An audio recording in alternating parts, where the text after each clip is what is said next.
ஒருவேளை இந்த சத்தத்தை கேட்கிற யாரோ ஒருத்தர், நான் நினைச்சது இப்படி ஒரு வாழ்க்கை, உங்க மனசுல நிறைய கற்பனைகள் இருக்கலாம். ஆனா ஆண்டவர் உங்களை வச்சிருக்கிற இடம் இந்த இடம், ஆண்டவர் உங்களை கொண்டு போன இந்த இடம் இந்த இடம். இந்த இடத்துல இருக்கிற தோல்வின்னு நீங்க நினைக்கிறீங்க, கிடையாது கிடையாது. ஆண்டவர் இந்த இடத்துல உங்களை எப்படிதான் வச்சிருக்கிறார் அப்படின்னா, நன்றாய் கர்த்தர் வைத்திருந்திருக்கிறார்.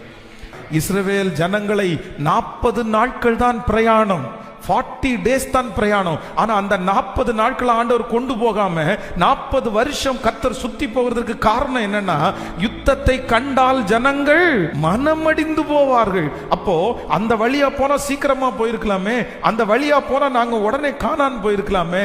ஆனா அந்த வழியா நீ போனா வெட்டுண்டு மடிவா என்று நமக்கு தெரியாது.